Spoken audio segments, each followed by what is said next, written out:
समस्त सुधी जनों को सादर नमस्कार।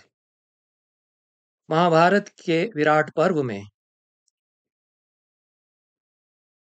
कौरवों द्वारा भीष्म, द्रोण तथा कर्ण के साथ सेना लेकर विराट के नगर पर आक्रमण करने का प्रसंग आता है। यह विराट की गायों के ग्रहण करने के उद्देश्य से आक्रमण किया गया, ऐसा घोषित रूप से प्रसंग में कहा गया है, पर इसके पीछे छिपा हुआ उद्देश्य यह था कि पांडव विराट नगरी में कदाचित छिपे हुए हैं। ऐसा दुर्योधन को संदेह हुआ कि पांडवों की खोज के लिए यह आक्रमण किया गया, क्योंकि पता चला कि विराट के परम शक्तिशाली दुर्दांत सेनापति कीचक को किसी ने मार डाला है। भीष्म कहते हैं कि यह कार्य तो पांडवों में भीमसेन के सिवा और कोई कर ही नहीं सकता है। तब छद्मवास का 1 वर्ष पूरा होने के पहले ही पांडवों का पता लगा लूं, ताकि फिर से 12 वर्ष का वनवास उनको सहन करना पड़े या उनके लिए निर्धारित हो जाए, जैसा कि युद्ध में तय हुआ था। हारने वाले को 12 वर्ष का वनवास, 1 वर्ष का छद्मवास, और 1 वर्ष के पहले यदि पता लगा लिया गया तो फिर से 12 वर्ष का वनवास। यह शर्त द्यूत में लगाई गई थी। इस पण पर युधिष्ठिर हार गए थे, इसलिए दुर्योधन प्रयास करता है कि 1 वर्ष के पहले ही अब तो पता लगा लेता हूं। 1 वर्ष लगभग पूरा होने को है।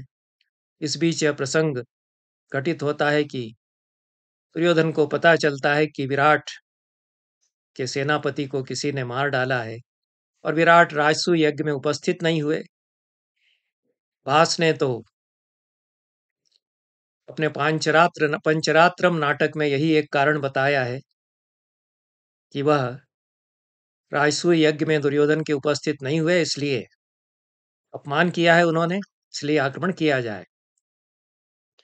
तो दुर्योधन अपनी सेना के साथ भीष्म, द्रोण और कर्ण को लेकर के आक्रमण करता है।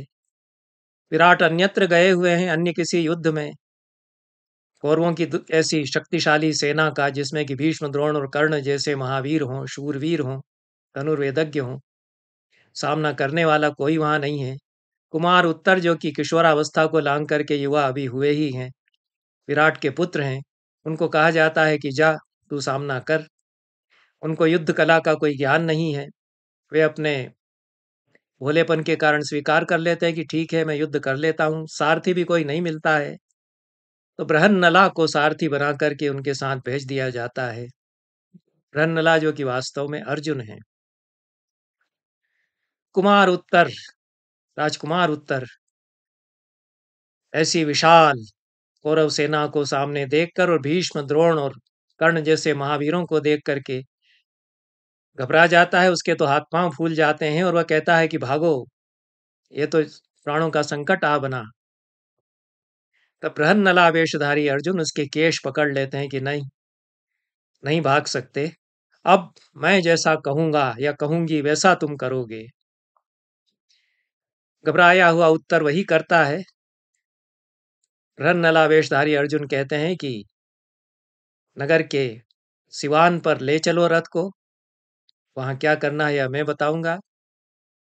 तो जहां विराट नगरी में प्रवेश के पहले किसी शिंशपा वृक्ष के कोटर में पांडवों ने अपने अस्त्र छिपाए थे, गांडीव धनुष, भीमसेन की गदा और युधिष्ठिर का धनुष और सहदेव की तलवार आदि जहां छिपाए करके रख दिए गए थे, उस शिंशपा वृक्ष तक ले जाते हैं। उत्तर के द्वारा हांके गए रथ को अर्जुन, और उसमें से वे अपने अस्त्र शस्त्र सब निकालते हैं पांडवों के, और फिर एक एक अस्त्र का परिचय देते हैं, अस्त्रों का और शस्त्रों का परिचय देते हैं उत्तर को, कि यह भीमसेन की गदा है, यह अर्जुन का गांडीव धनुष है, यह सहदेव की तलवार है, इत्यादि एक एक का नाम लेकर के बताते हैं। यह पौंड्र शंख है, यह पांचजन्य, अन्य शंख जो इस प्रकार के जो उनके अपने अपने शंख हैं और अस्त्र शस्त्र हैं उनको बताते हैं। अस्त्र शस्त्रों को देख करके उत्तर यह तो समझ जाते हैं कि हाँ, पांडवों के यह हो सकते हैं।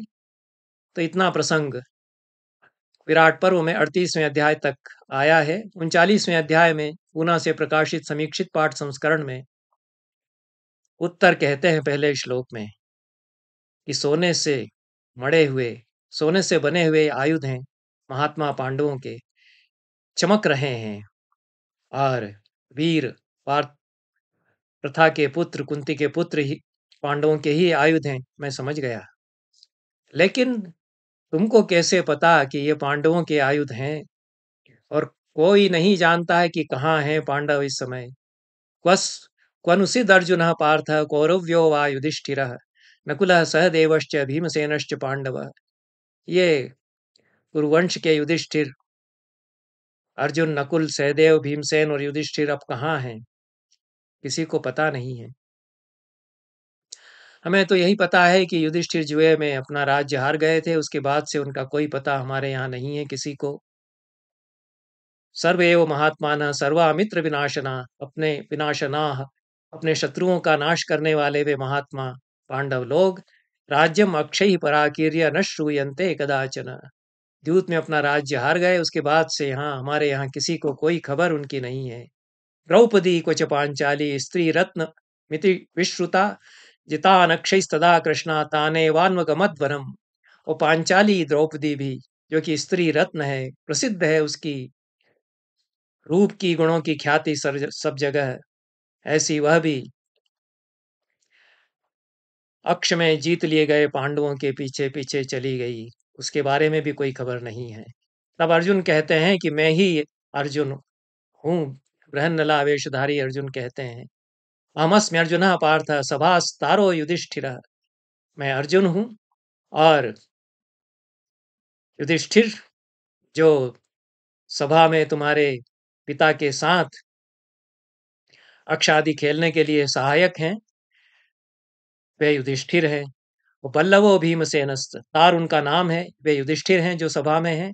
और भीमसेन, पल्लव जिसका नाम है रसोईया, वह भीमसेन है, और जो कि तुम्हारे पिता के पाचक हैं। पितुस्ते रसपाचकः अश्वबंधो नकुलः, तुम्हारे घोड़ों की परिचर्या करने वाले नकुल हैं, घोड़ों की सेवा का काम उन्होंने लिया है छद्मवेश में।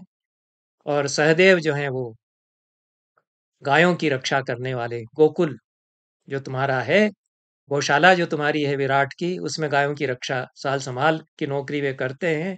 सैरंध्रीम द्रौपदीम विद्धि, और जो सैरंध्री है, सैरंध्री को तो सब जानते थे, अद्भुत महिला वह थी, रूपों के, अपने गुणों के कारण, रूप के कारण।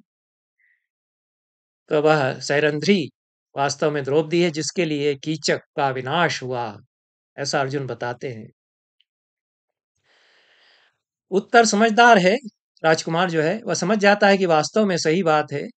इतनी कथा उसको ज्ञात है कि 12 वर्ष के लिए पांडव चले गए थे वनवास पर, 1 वर्ष उनको छद्मवास में बिताना है।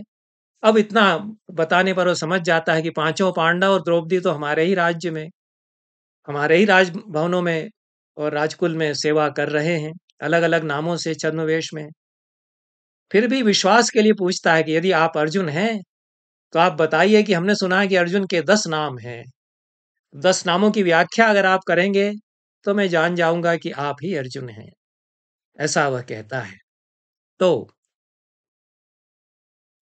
कहता है उत्तर, दश पार्थस्य नामानि यानि पूर्वं श्रुतानि मे प्रब्रूयास्तानि यदि में श्रद्धाध्याम सर्वमेव ते।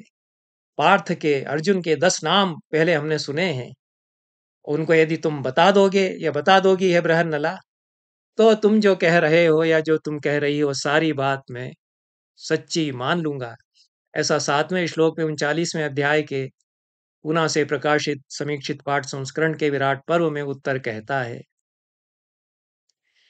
यह थोड़ा सा विलक्षण प्रसंग है महाभारत में।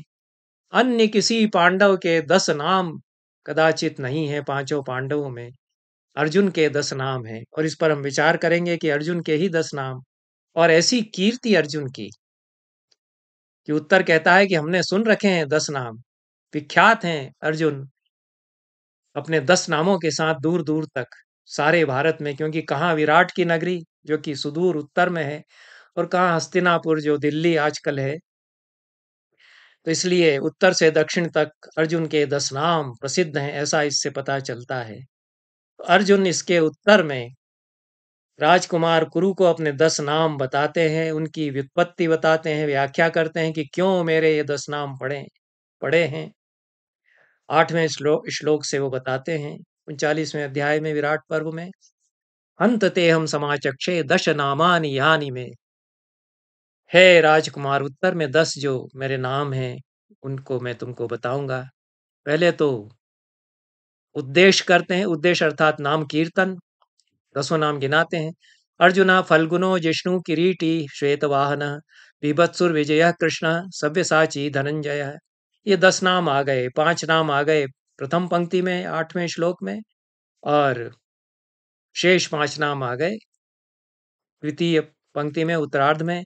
अर्जुन, फल्गुन, जिष्णु, किरीटी, श्वेतवाहन, बीभत्सु, विजय, कृष्ण, सव्यसाची और धनंजय, ये 10 नाम अपने गिना देते हैं। फिर उत्तर पूछता है कि ठीक है, आपने 10 नाम बता दिए, और फिर 10 नाम वह भी दोहराता है, उसको याद है। तो पूछता है कि आपको विजय क्यों कहा गया, आपको श्वेतवाहन क्यों कहा गया, आपको किरीटी क्यों कहा गया, सव्यसाची क्यों कहा गया, अर्जुन आपको क्यों कहते हैं, फल्गुन क्यों कहते हैं, जिष्णु, कृष्ण, विभत्सु, धनंजय, ये क्यों आप कहलाते हैं, ये भी आप बताइए। हमने तो केवल नाम सुने आपके, लेकिन ये हमको पता नहीं कि क्यों पड़ गए आपके ये नाम। तब अर्जुन अपने नामों की व्याख्या करते हैं। तो एक एक नाम की व्याख्या 11वें श्लोक से वे करते हैं। सर्वान् जनपदान् जित्वा वित्तमाच्छिद्य केवलम मध्ये धनस्य तिष्ठामि तेनाहुर्माम धनंजयम। सारे जनपदों को जीतकर उनसे धन छीन करके उस धन के बीच में मैं अवस्थित होता हूँ, सारे धन के स्वामी के रूप में, इसलिए धनंजय यह नाम, जो धन को जीतता है, धनंजय यह नाम मेरा बड़ा। फिर दूसरा नाम विजय बताते हैं। क्रम उल्टा सीधा हो गया है, जिस क्रम से नाम लिए हैं उस क्रम से नहीं बताए गए हैं, और जिस क्रम से उत्तर ने पूछा है कि ये आपको क्यों कहा गया, उस क्रम से भी नहीं बताते हैं। लेकिन अर्जुन अपने क्रम से नामों का रहस्य खोलते हैं या उनकी व्युत्पत्ति बताते हैं। दूसरा नाम विजय है, उसको कहते हैं कि अभिप्रायामि संग्रामे यदहम युद्ध दुर्मदान नाजित्वा विनिवर्तामि तेन माम विजयम विदुः। मैं संग्राम में, युद्ध में दुर्मत शत्रुओं से भिड़ता हूँ, उनसे युद्ध करता हूँ और बिना जीते उनको लौटता नहीं हूँ, इसलिए विजय मेरा दूसरा नाम है। और श्वेतवाहन यह तीसरा नाम है। श्वेता कांचन सन्नाहा रथे युज्यन्ति में रथाः रथे युज्यन्ति में हयाः संग्रामे युध्यमानस्य तेनाहम श्वेतवाहनः। कांचन के सन्नाह वाले, सोना जिनके ऊपर है, जिनकी जीन वगैरह पर सोना मड़ा हुआ है, ऐसे कांचन के सन्नाह वाले श्वेत या सफेद रंग के है या घोड़े मेरे रथ में सदैव जोड़ते जाते हैं जब मैं युद्ध करता हूँ संग्राम में। ततः श्वेत हयैर युक्त, ऐसा गीता में भी आया है कि सफेद घोड़ों से जोते गए रथ में महति स्यंदने स्थित, विशाल रथ में स्थित अर्जुन और श्री कृष्ण, यह प्रथम अध्याय में गीता में वर्णन किया गया है। अर्जुन के रथ में सदैव सफेद रंग के घोड़े जोते जाते थे, यह प्रसिद्ध है, इसलिए श्वेत वाहन उनका नाम पड़ा। और फल्गुन यह नाम है, उसको बताते हैं 14वें श्लोक में, उत्तराभ्याम च पूर्वाभ्याम फल्गुनीभ्याम अहम दिवा जातो हिमवतः पृष्ठे तेन माम फल्गुनम विदुः। मैं उत्तरा फाल्गुनी नक्षत्र में उत्पन्न हुआ, इसलिए फल्गुन मेरा यह नाम है। उत्तर जिनमें जुड़ता है, ऐसे पूर्व और फल्गुनी इन दोनों नक्षत्रों में, उत्तर पूर्व और उत्तर फाल्गुनी नक्षत्रों में मैं पैदा हुआ हिमालय के पर्वत पर, इसलिए फल्गुन यह नाम मेरा पड़ा। और किरीटी यह नाम भी गीता में आया, किरीटिनम गदिनम इत्यादि। तो यह किरीटी यह भी नाम प्रसिद्ध है अर्जुन का। पुरा शक्रेण में दत्तम युध्यतो दानवर्षभै किरीटम मूर्धनि सूर्याभम तेन माहु। माँ आहु माहु किरीटिनम। पहले शक्र या इंद्र ने बड़े बड़े दानवों से, दानवर शभों से युद्ध करके और उनमें विजय प्राप्त करने के पश्चात किरीट सूर्य की तरह चमचमाता हुआ दैदीप्यमान किरीट मेरे मस्तक पर स्थापित किया, इसलिए मुझे किरीटी कहा जाता है। और न कुर्याम कर्म बीभत्सम युध्यमानः कथंचन तेन देव मनुष्येषु बीभत्सुरिति माम विदुः। युद्ध करते हुए मैं कभी भी बीभत्स या जघन्य कार्य नहीं करता जिससे कि लोग घृणा मुझसे करें, ऐसा निर्दय जघन्य कृत्य में नहीं करता, इसलिए बीभत्सु यह मुझे कहा गया। फिर उभौ में दक्षिणौ पाणि गांडीवस्य विकर्षणे तेन देव मनुष्येषु सव्यसाचीति माम विदुः। मेरे दोनों ही हाथ दक्षिण हो जाते हैं। सुंदर ढंग से कहा है। गांडीव जब मैं खींचता हूं डोरी पर तो मेरे दोनों ही हाथ दाहिने हाथ बन जाते हैं, अर्थात दाहिने हाथ से जिस तरह से मैं शरसंधान कर सकता हूँ उतनी ही कुशलता से बाएं हाथ से भी मैं शरसंधान कर सकता हूँ। सव्य बाएं के लिए आता है। सव्यसाची यह नाम इसलिए पड़ा है कि बाएं हाथ से भी उसी निपुणता से युद्ध मैं कर सकता हूँ। सव्यसाची यह भी नाम प्रसिद्ध है और महाभारत में अनेकत्र, गीता में भी अनेकत्र सव्यसाची नाम का प्रयोग हुआ है। पृथिव्याम चतुरंतायाम वर्णो में दुर्लभ समः करोमि कर्म शुक्लम च तेन माम अर्जुनम विदुः। चतुसमुद्रांता पृथ्वी पर ऐसा श्वेत गौरवर्ण का और कोई पुरुष नहीं है, ऐसा गर्व के साथ कहते हैं। मेरे समान वर्ण किसी का इतना उज्जवल नहीं है और मैं शुक्ल कर्म करता हूँ, पुण्य कार्य ही मैं करता हूँ, कभी भी पाप कर्म में नहीं करता, कभी भी काला काम में नहीं करता। श्वेत धन मेरे पास, जो कुछ करता हूँ श्वेत मैं करता हूँ, श्वेत और स्याह को मैं नहीं मिलाता कभी। इसलिए शुक्ल होने के कारण कर्मणा शुक्ल है वर्णेन शुक्ल है, कर्म से भी मैं श्वेत हूँ, कर्म से भी मैं शुक्ल हूँ और अपने शरीर के रंग से भी मैं शुक्ल हूँ, इसलिए अर्जुन मुझे कहा जाता है। जिष्णु जीतने वाले को कहते हैं तो हम दुरापो दुर्दर्शो दमनः पाक शासनी तेन देव मनुष्येषु जिष्णु नामास्मि विश्रुतः। जिष्णु विष्णु के पर्यायों में भी आता है और इंद्र के पर्यायों में भी आता है, लेकिन अर्जुन का भी नाम एक जिष्णु पड़ा। जयशील जो सदैव विजयी होता है, दुर्दर्श दमनकारी होता है, दुराप है, पाक शासनी है, इंद्र को भी जिसने संग्राम में पराजित किया, ऐसा मैं हूँ। देवताओं और मनुष्यों में ऐसी ख्याति होने के कारण जिष्णु भी मेरा नाम पड़ा। और 10वां नाम बताते हैं, कृष्ण इत्येव दशमम नाम चक्रे पितामह। मेरे पिता ने तो मेरा नाम कृष्ण ही रखा था। कृष्णावदातस्य सतः प्रियत्वाद बालकस्य वै। कृष्ण की तरह चमकीला, अवदात, स्वच्छ, शुभ्र मैं हूँ और प्रिय में लगता था उनको, इसलिए उन्होंने मेरा नाम कृष्ण यह नाम रखा है। कृष्ण श्री कृष्ण का तो नाम है ही, लेकिन अर्जुन का भी नाम कृष्ण ही है। कृष्णाभ्याम ऐसा द्विवचन महाभारत में अनेकत्र प्रयोग किया है, कृष्णयोः या कृष्णाभ्याम। तो कृष्णार्जुन योः या कृष्णार्जुनाभ्याम, इस अर्थ में यह एक शेष समास महाभारत में बनाया गया है कि कृष्ण शब्द का प्रयोग दोनों के लिए एक साथ कर दिया, दोनों कृष्णों ने ऐसा ऐसा किया, ऐसा बताने के लिए। यह कृष्ण नाम भी अर्जुन का है।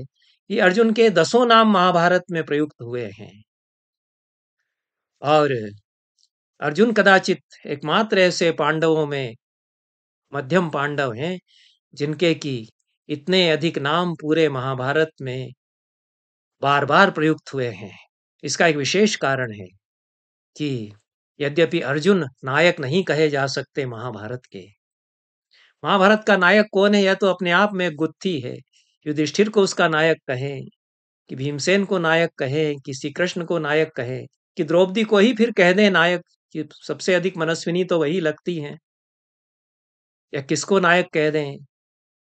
आनंदवर्धन तो कहते हैं कि भगवान वासुदेव एक सनातन तत्व के रूप में आद्यंत उपस्थित हैं पूरे महाभारत में, इसलिए वासुदेव का कर्म, वासुदेव का चरित्र, वासुदेव ही सब कुछ इसमें है, तो श्री कृष्ण को ही नायक कह दें। और वही चलाते हैं सब कुछ, पूरा महाभारत। यह भी कहा जा सकता है, लेकिन औपचारिकतया जो काव्यशास्त्र के मानक हैं उनसे निर्णय करना होगा, तो युधिष्ठिर को नायक कहेंगे और युधिष्ठिर नायक हैं। महाभारत में सभी नायक हैं। एक वंश भवा भूपा कुलजा बहुओपि वा। यह तो रघुवंश को देखते हुए विश्वनाथ ने साहित्य दर्पण में महाकाव्य के लक्षण में संशोधन किया कि एक ही नायक होगा, ऐसा नहीं कह सकते। अनेक नायक हो सकते हैं, एक ही वंश के अनेक कुलीन, भूप, राजकुमार, राजा नायक हो सकते हैं। महाभारत में अनेक नायक हो सकते हैं। महाभारत तो ऐसा विराट परिदृश्य खोलता है जीवन का। वो कोई नायक नहीं है, समय ही नायक है, काल नायक है। काल तत्व जो श्री कृष्ण के रूप में भी उपस्थित है, परम तत्व काल तत्व, वही नायक है, समय ही नायक है। जो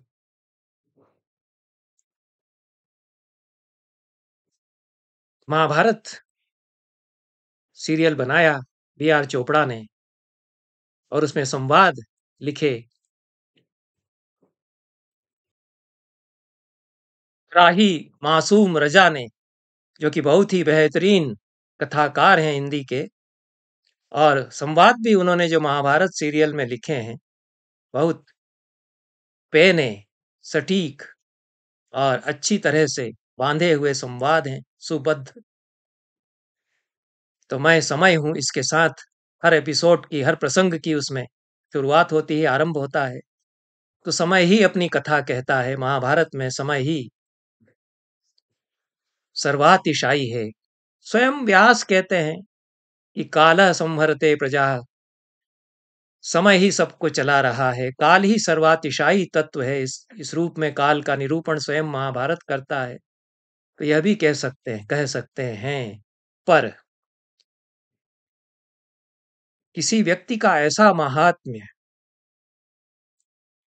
महाभारत में इस तरह से नहीं बताया गया है जैसा कि अर्जुन का बताया गया है, कि उसके 10 नामों का इस प्रकार से कीर्तन कराया जाए और उसके 10 नामों का पूरे महाभारत में यथावसर प्रयोग भी किया जाए, और फिर वह नर व नारायण के रूप में एक सनातन तत्व बन जाते हैं। श्री कृष्ण के साथ में अविभाज्य रूप से अर्जुन नर के रूप में प्रतिष्ठित है नारायण के साथ में। ऐसा महात्म्य, यद्यपि यह बाद में महाभारत में नर नारायण के रूप में जो युग में है उसमें अर्जुन का स्थान, यह भागवत धर्म का जब प्रचार बढ़ा, तब रोमहर्षण के पुत्र उग्र श्रवा ने मुनियों के पूछने पर नैमिषारण्य में कुछ प्रसंग उसमें और सुनाए, और वो प्रसंग बढ़ते गए, तो उसमें नर नारायण की कथाओं के विस्तार और अन्य इस प्रकार के प्रसंग जुड़े।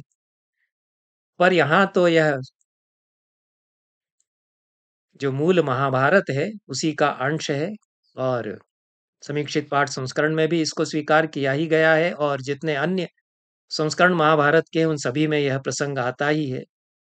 तो यह अर्जुन का महात्म्य इस प्रकार से इसमें बताया गया है। यह विलक्षण महात्म्य अर्जुन का है। वैसे भी अब अर्जुन अपने गांभीर्य में, औदात्य में, अपने चरित्र की ऊंचाइयों में और भव्यता में अनुपम है, इसमें कोई संदेह नहीं। और जैसा वे कहते हैं अपने नामों के द्वारा कि मैं सदैव शुक्ल कर्म ही मैंने किए हैं,